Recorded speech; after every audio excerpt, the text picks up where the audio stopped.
The morning air in downtown Atlanta carried the noise of a busy world, car horns, chatter, and the hiss of espresso machines. Madison Clark, a young marketing executive with sharp heels and sharper ambition, hurried down Peachtree Street.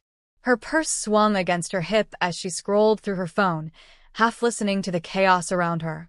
Then she saw him.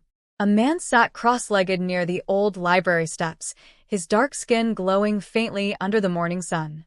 His clothes were old, patched in places, and his hands were rough. Yet his posture wasn't a slump of despair. He sat upright, eyes observant, watching people with quiet curiosity. Beside him was a cardboard sign that read, "Just need a chance, not change." Madison frowned, assuming he was another homeless man asking for sympathy. But when her phone slipped from her grip, he picked it up and handed it to her with surprising grace. "Be careful," he said kindly. His voice was calm, dignified. "Thank you," she murmured. She hurried off but found herself thinking about him all day. There was something different about his presence, composed, intelligent, almost regal despite his circumstances. The next day, she saw him again. This time, she stopped. "You're always here," she said lightly. "I'm studying people," he replied with a small smile. "The best lessons aren't in classrooms." She raised an eyebrow. "You study people?" "I used to study machines," he said, tapping his temple. "Now I study minds." That short exchange stuck in her heart. She learned his name, Nathan. He spoke softly, quoting literature, discussing history, and analyzing the world like a scholar. Madison couldn't believe this man lived on the streets. Something about him whispered more, a hidden story, a buried past. The following week, Madison brought him a cup of hot coffee. Nathan accepted it with a quiet thank you, his eyes grateful but proud. "You shouldn't waste your money on me," he said. "It's not a waste," she replied. "You remind me that people are deeper than what we see." They began talking daily, 5 minutes, then 10, then an hour. Nathan spoke about ethics, philosophy, and the fragility of modern success. His vocabulary was rich, his logic flawless. Madison, who worked with CEOs daily, realized Nathan spoke more intelligently than most of them. One day, as rain drizzled over the city, she noticed Nathan scribbling equations on the back of his sign. "What are you doing?" she asked. He smiled faintly. "Old habits. I used to build things, energy systems, circuits, ideas." Madison blinked. "You're an engineer?" "Used to be," he said softly. "Until I wasn't." That night, Madison couldn't sleep. She searched his name, Nathan Cole. The results stunned her.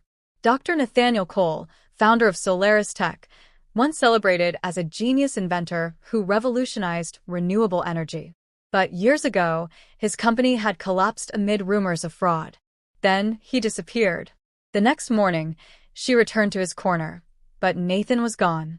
Panic rose in her chest until she found him seated behind the library, sketching on scraps of paper. "Why didn't you tell me who you are?" she asked. He looked up slowly. "Would you have listened if I had?" Madison hesitated. He was right.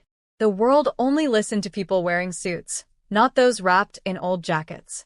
He told her a piece of his story, how his business partner, Trevor Marks, had stolen his inventions, framing Nathan for financial fraud.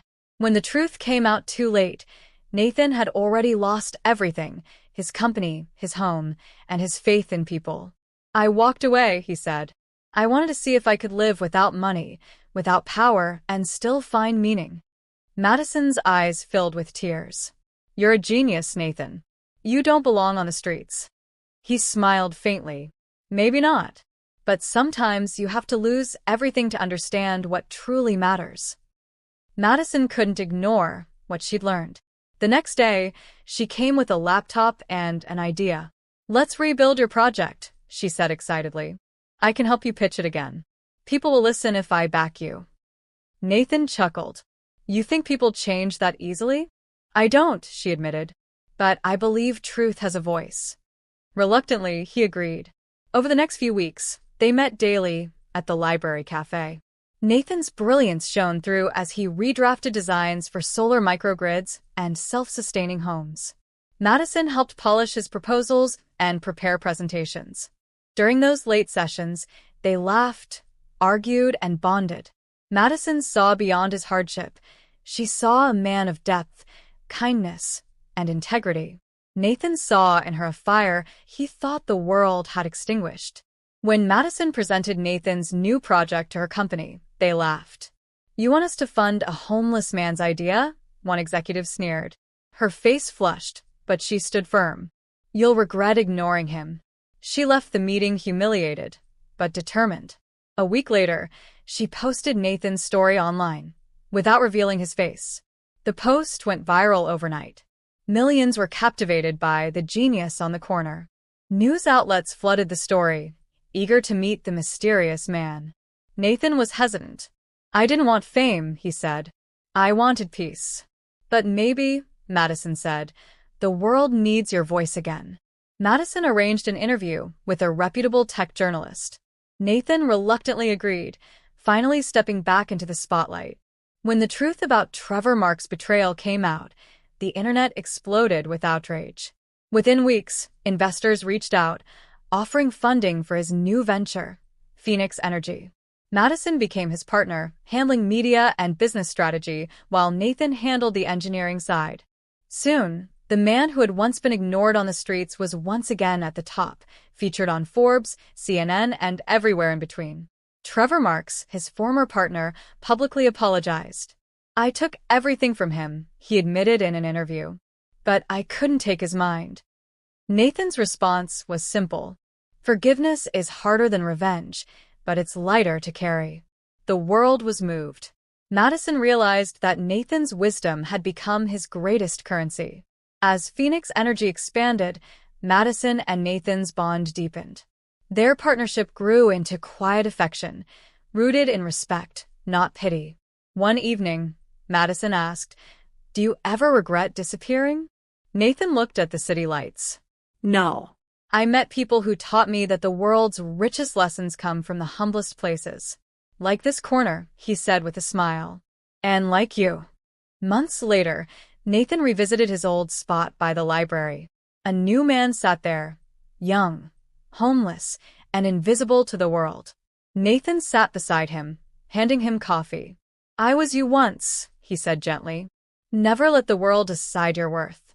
The man looked at him, puzzled. Nathan smiled, stood up, and walked away, his tailored suit a quiet symbol of redemption. At a global summit months later, Madison introduced him. Dr. Nathaniel Cole, proof that brilliance doesn't wear a uniform. Nathan stepped up to the podium, smiling. "Once, a woman offered me coffee when the world offered me silence. She reminded me that humanity isn't measured by wealth, but by compassion." The audience rose in applause. Madison's eyes shimmered with pride. And somewhere deep inside, Nathan knew that losing everything had been the best thing that ever happened to him, because it led him to find his true purpose and someone who finally saw him for who he really was.